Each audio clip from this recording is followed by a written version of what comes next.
Every yard, every hit, every second. It's earned out here. This game demands more than just skill. It demands fuel. The right fuel. Because out here, it's not just about how hard you work. It's about how long you keep going. When the game gets real, drink bottle still. Semifinal weekend is here, Connor. We have Ethan Jordan of the Laurier Goldhawks, the 1,000-yard man himself, coming in to break down one of these semifinals with us in just a bit. But we still have the Western Mustangs and the Guelph Griffins to talk about. So, Connor, let's just dive right in because these are two really strong matchups that we have this week and a lot of really strong ground games that are going to be featured here this weekend in the OUA. Yeah, two of the conference's best ground games going to be featured in this one. As you said, the Guelph Griffins have a plethora of running backs in that backfield that can do damage. Not to mention Tristan Aboud and Marshall McCray, two quarterbacks that can both put points on the board for this offense. But they are going up against the Western Mustangs. And last week we said it, Western does as Western does, and they run the football really darn well. We love to talk about Guelph and the electricity that they are, but let's talk about the consistency that Western is and the consistency that Western has found with a fresh set of legs in Keanu Yazbek in the backfield. And you said this last week on the preview show with Western that Evan Hillock was going to come out and just play efficient and rack up the yardage. And that's exactly what he did. So are you predicting more of that with Western coming into this game against Guelph here? Connor, I think with Western this week, it's going to be a Yazbek attack, but we've been so impressed with this Guelph defense and how athletic, how aggressive that they play each and every week. And I think that last week bye for these Griffins has really been a blessing in disguise. And we know when we talked to Coach Mark Saray at the start of the year, it was kind of like last week bye, like, it could be good, but it could be a pain. Like if the season doesn't go our way, it ends up being a huge blessing for them because they get the rest. They play Ottawa. They knock the rust off coming into the playoffs. And now they get to go to Western. And I think this game is going to hinge around, like you said, Yazbek and Edwards and their success. But more importantly, more Tuzo and Keys Wilson and all these different playmakers Guelph has. Are they going to step up to the plate? Are they going to make their name known? Because Western has dominated the conference over the last couple of years. It's not really a breaking news piece to say that. Can this Guelph team that is young make their mark, make their imprint, and really challenge this Western offense to play left-handed? Yeah, no, I think that is going to be the key for this Guelph defense. And speaking of challenges, the challenge that I want to pose here to Guelph in this one, and we kind of criticized Windsor a little bit for this in their playoff game. But Guelph, I would like to see more out of their passing attack this week. Tristan Aboud went 8 for 16, 91 yards. Granted, this game they were running the ball super well, and they had 2 to 3 guys in this one that were doing damage on the ground. But still, going against this Western defense that is headlined by a guy like Jackson Finley, a little bit more of that dynamic offense that we've seen throughout the course of this season, I think is going to really play a factor going against a very good Western D. Yeah, and this group of linebackers for Western has really been under the radar for us this year. But Riley McLeod, Ryan Barthelston, Max Nixon, these are guys that have made plays over the last couple of years for the Mustangs, and they've played a hell of a year as well, Connor. And while this Guelph offense, you want to see them throw the ball, it's going to be tough for them to get their A game going with the ground going against this Western front. So I think we're in for a really good matchup, a really tight matchup, and an exciting one here in the OUA. I'm certainly looking forward to it. It is going to be some exciting football. But Wade, we have another semifinal matchup to get to and an interview to get to with Ethan Jordan. We are really looking forward to that. But is there anything that you want to kind of share your thoughts on with this game before we do get to Ethan Jordan as he helps us tee this matchup up? Obviously, the big question for Queens is which quarterback is going to play. We won't know that until the night before when we get the depth charts. But Alex Freakin has been out for over a month. Anthony Leo went down hurt last week. Russell Weir stepped in and played. So which of the three Gales quarterbacks are we going to see this weekend against the Laurier Golden Hawks? And for Laurier, how do they respond off of that bye week? It's been a while since they've had the rest. Do they come out firing like they had been to close the season, or is there a bit of rust, as they usually say, coming off of the break? And rust, I don't know if you can afford that heading into the playoffs. I certainly don't expect too much of that to happen, but it is going to be an exciting game. These two teams, hard-nosed football teams, Queens of defense coming around at the right time towards the end of this season. Laurier have been one of the most dominant teams in the OUA, the most dominant team in the OUA thus far in 2024. But we are going to head to our interview now with Laurier Golden Hawks wide receiver Ethan Jordan to help us get set for the semifinal matchup. And joining us now, the 1,000-yard man himself, Ethan Jordan of the Wilfrid Laurier Golden Hawks. Ethan, how good does it sound to hear that 1,000-yard marker attached to your name for eternity? Yeah, man, it sounds good. Rolls off the tongue a little bit, so I can't complain too much. But yeah, I'm super grateful, super excited when I heard about it. I actually found out kind of in the game, my coach ended up pulling me out, kind of got, injured a little bit. And about third quarter, halfway through, he kind of pulled me aside and told me I reached 1,000. So when I heard, I was, super excited, super stoked, and I'm just grateful. My teammates, my coaches helped me get there. And yeah, it's definitely a record that, I get to hold on to for a while. And with Laurier being so tightly knitted with your alumni, like Kwaku coming back to coach Willamoa, Trevon, like all those guys that come back, have you had some of the former receivers reach out and congratulate you or mentor you at all during this season, or what? Yeah, Curly was the guy that I broke the record or took the record from. And so a couple posts on social media, I texted him just on Instagram a little bit. He congratulated me and stuff. A little friendly banter, I just, I said, oh, I had to take the record from you. But no, that's my guy. I look up to him, and obviously he's a Laurier legend and he's doing his thing in the league. I think he was most outstanding Canadian again, if I'm not mistaken. So he's definitely a guy I look up to, and it was nice to hear those words from him.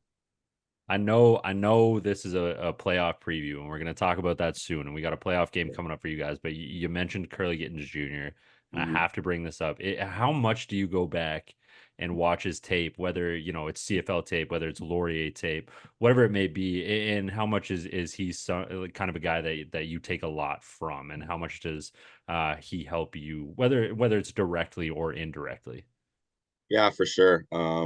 Curly's obviously, a guy that I look up to. My coach, Michael Falds, mentions his name a lot in the locker room, a lot about our history. And so ever since I kind of came into Laurier kind of during COVID 2020, he's been a name I've heard a lot. So ever since then, I've seen him on TV. Obviously, he was with the Argos, was able to kind of stick in the league as a receiver, and then now he's on Edmonton. But every time I throw a game on, I'm excited to watch him. I'm excited to see him because um, we have similar skill sets, I would say, like similar size and height, and so that's somebody that I can kind of look towards and look up to and say, okay, how can he, or how did he stick in the league? What does he do well? And so definitely when I'm watching the CFL games, I kind of ISO him and try to take things from his game for sure. But obviously, being a Laurier legend, I have seen his tapes as well. He was, I don't know the exact stats, but I know for his all-purpose yards, they were. I think he holds, a couple records. He was in the thousands for sure, with his returning and receiving. So I've seen, a lot of his returning tape as well as on top of his receiving stuff, and he just, he wowed me. He made it look easy at the U Sports level, and so, I really do look up to him. I take a lot from his game, and I really respect him. Yeah. Yeah, no, absolutely.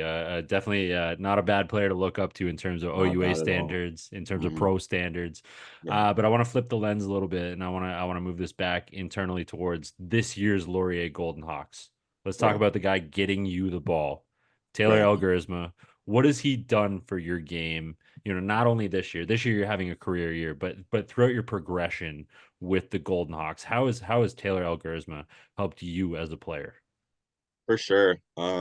Taylor to me he's a top caliber QB. He's to me he's the best player I've ever played with. And that's high praise. I know he's probably gonna watch this and get all excited. Don't gas yourself up too much, you're still my dog, but he's probably the best player I've ever played with, and we have, just an unmatched chemistry. Our timing's there.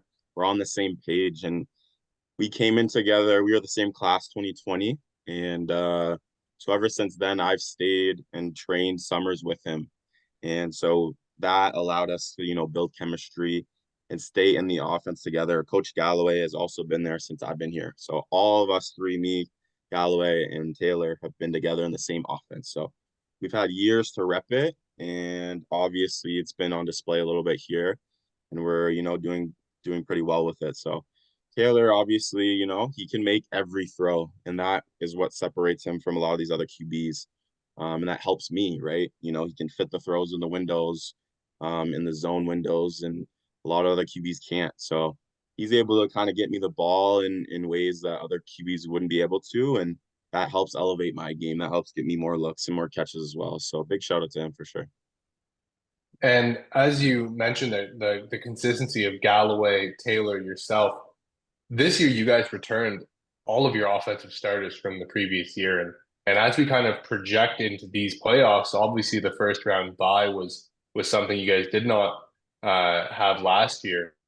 Yeah. How has this group been able to learn from last year's playoff experience and kind of prepare themselves for this semifinal game upcoming against Queens? Yeah, that's a good point, about our offense being the same. So we haven't really lost anybody. Obviously, Quentin Scott's not with us, but everybody else is the same. So we've been able to kind of take what we've done last year and build it into something even more this year. And so I think our offense has improved, in that sense. And just with the bye was very helpful for us. It allowed us to kind of heal our nicks and bruises, get a little bit more healthy, and just kind of channel our focus. A bye week can be dangerous at times because guys can take their foot off the gas and just not go hard for a week. It's like every week you're building yourself up, you're kind of maintaining your skill set, and with a bye week, a week off, guys might not be as locked in, not be as serious, not be eating as well, sleeping as well, all these things. And so we were able to channel that well and use the bye week, like the free time, and use it to our advantage. Coach Falds builds a great culture at our school, and kind of stayed on us to make sure we got to make sure we're eating, sleeping right, still practicing hard, and doing everything we need to do to be prepared for this week. And so the bye week was very beneficial to us, and so we feel pretty confident going into this game against Queens. And obviously last year playoffs and that against Western hurts, but we have Yates experience now, this group together, and we're feeling pretty confident going into this playoffs. Yeah. As you look at Queens, someone that you had played already this year, same field, same familiarity with the opponent. Um, Without giving too much away of how you guys are planning to attack the Gales defense, when you kind of match up with those teams a second time, like you played in the COVID season where you guys had to play that double opponent, how do you guys kind of go, they got us there, but I think we got like maybe they challenged you with a certain coverage and you're coming back this week with a plan to attack it, or do you guys just run with we trust our offense, we know that we're going to call things a bit different, but we're going to get our jobs done? Yeah, that's a good question. Obviously, watching the film from the regular season was big, kind of see their tendencies and stuff like that. But obviously, we trust what we want to do, and what we think that we can do best.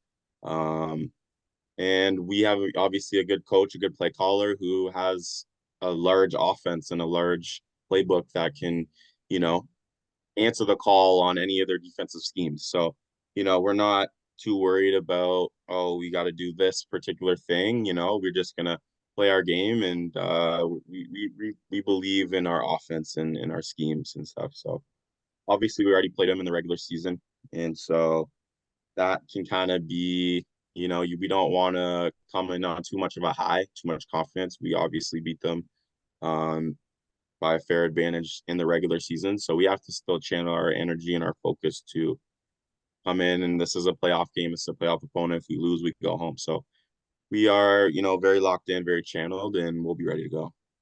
I want to bring this kind of outside of yourself just for a second. Obviously, Yeah. you've become a focal point within this Laurier offense, but talk about the rest of the receiving core, the rest of the receiver group, because it is a damn talented group from Laomi to Jackson to Raiden Thorne to Jace Atkinson to the rest of the receivers along the Laurier offense. You guys are a powerful and talented group, right down to your backfield as well. I mean, you got a group of running backs that runs the ball really damn hard. But for a second, just talk about the receiver unit here for the Laurier Golden Hawks and how you guys have developed and how you've become, one of, if not the best in the country this year. Yeah, for sure. We have a pretty good, set of skill guys on our team with, like you mentioned, the running backs, but also the receivers. Raiden Thorne, he's in the boundary with me. It's my guy. He was an All-Canadian last year, OUA All-Star as well. So, obviously we're a tight-knit group, and, obviously I'm doing well, and, I'm kind of at the top in terms of stats, but every one of these guys can make plays. Every one of these guys can do what we need them to do in this offense: catch the ball, run hard, and just fit into the scheme, right? And so the great thing about our receiving core, I would say one of the main qualities is just guys are unselfish. It's like everyone's happy for one another. When Raiden has a big game, I'm happy for him. When I have a big game, guys are happy for me. When it's to the field and Jackson or Jace and Lay have a big game or make big plays, we're all happy for each other. We just want to win. So yeah, obviously, we have a pretty good skill set at receiver, and anyone can have a big game. Anyone can go off, and whether it's Lay, whether it's Jackson, Jace, Ray, everyone's capable, and that makes us dangerous. And obviously, we have the QB to get them the ball too. So, we're very grateful for what we have, and we know that we gotta take it all the way this year. Have you ever just like stopped on the field when Laomi like hurdles someone or annihilates someone on truck, and you're just like, whoa, what the heck just happened? Like, have you ever stopped on the field just be like, what is my teammate doing, and why is it so crazy athletic? Yeah, every time I see him hurdle a guy, it seems like it's every week at this point. I just look over, he's trying to hurdle a guy, and I just shake my head. I'm like, geez, I wish I could do that. Like, I think his future is bright. I think he has a pretty good chance of making the CFL as well. So he's got to just stick with his game. All right, I would be absolutely remiss. We would be remiss if we did not bring up Taylor L. Gersma earlier this year on this show called The Jitterbug. Tayshawn Jackson, talk about what he brings to your team, because man, from an outsider perspective, from us just sitting here watching and getting to enjoy OUA football now Yeah, that we've retired, dude's electric, yeah, absolutely electric. yeah. He's fun to watch. When I go back and watch the OUA games, obviously when I'm in the game, I'm locked in. You don't really see it from that like fan perspective, but when I go back and watch it, I'm like, oh, he's electric. He's so quick. He kind of gets, no diss to him. He's a smaller guy. He gets lost in there a little bit. And he has the moves, he has the shake and bake. And so he was actually a rookie for us last year, didn't really dress, waited his turn. And some guys were unsure about him, about his size and stuff like that. And obviously practice, you're not really hitting, you're not going full tackle. So it was like, okay, how good really is he? And then we were playing for real, it's like these guys actually aren't touching him. They're actually not being able to tackle him and stuff. So he's electric, he's quick, and he's fast too. He's pulling away from guys. And so he's just adding another element to our offense, right? Obviously Tanner Nelms is great. He's a bruiser. He does everything you need to do, pass blocking as well. Darian Bassett-Haddon, he's my guy from Chatham too. He's a bruiser. He runs between the tackles, runs guys over too. So Tay kind of brings that third element of just speed, electricness, can receive the ball in the backfield, and obviously his returns right now are big, setting up our field position, and just taking kick returns and punt returns to the house. These are big for our momentum and just close games and stuff like that. So He's electric, man. He's electric, and I'm proud of him, for getting to have this opportunity and making the most of it. Now, as we kind of look to the other side of the ball, the defense has had some turnover from last year, but guys like Jaden Griffith stepping up and playing a huge role for you guys. What has his leadership brought to this defense that a guy like Ify and Luke had kind of vacated when they left the program?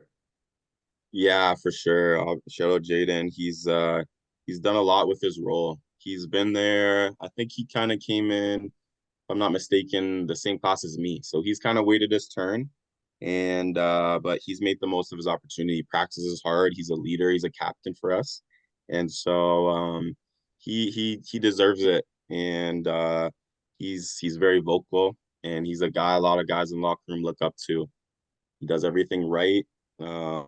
And yeah, so he's definitely a big part of our offense or our defense. And obviously with guys like Luke, Nico, Ify gone, we needed guys to step up. And there were some questions for sure going into the year. Hey, can these guys step up? They haven't played before, and stuff. So he's kind of filled that void for us, and our defenses look good and he plays a big role because of that. All right, Ethan, it's late here. We got one final question for you. We know it's kind of an after practice thing for you, so we don't want to take up too much more of your time. Yeah. You guys went to the Yates Cup last year. You guys have been in these situations. You're heading into a semifinal matchup with Queens. What is it going to take for the Laurier Golden Hawks to get out of this one with a win and move on and host the Yates Cup at Laurier for you guys? Yeah, we just gotta kind of like I said earlier, play our game. We can't let the moment get too big. We can't let any external factors influence the game. We just need to be able to go into the game like we have in the regular season, not make it too big, and just play our game. Establish a running game, establish our passing game, have a balanced offense, and then hopefully our defense can force some turnovers and hold them to field goals and not let them score. So we just got to play our game. I'm confident. I think our team has a good feel in the locker room. We're confident playing at home, so we have our fans behind us as well, and so we are very ready to go and confident going in. We just got to play our game, and we'll get the win. Well, thank you so much, Ethan, for joining us. Best of luck to you and your teammates this upcoming week in the playoffs, and we hope to be talking about you guys for a few more weeks at least. But nonetheless, congratulations on your season. Congratulations on the regular season because it is nothing to kind of scoff at. But best of luck this week in the postseason. Thank you, guys. I appreciate it. And once again, a big thank you to Ethan Jordan, the 1,000-yard man himself. Connor, before we go, there, of course, is only one place to catch these games, and that is OUA.tv. Free to sign up, free to watch, multiple screens, multiple games, multiple sports. We've got rugby, we've got field hockey that just wrapped up their OUA championships, but there's so many more sports getting underway. Basketball, volleyball, hockey, soccer is in the postseason. Check those out at OUA.tv. And Connor, we got one more bit, and that is the new partner for the conference, BioSteel. BioSteel is redefining sport hydration, and as the official partner of the OUA, they're supporting the next generation of Canadian athletes. Their zero sugar, high quality products help athletes perform at their best. Check out biosteel.ca/OUA for more info. Take care, guys. Enjoy the weekend that is. We have 2 games now, 1 game left afterwards. We're going to see who is in the Yates Cup, who punches their ticket this weekend, live on OUA.tv.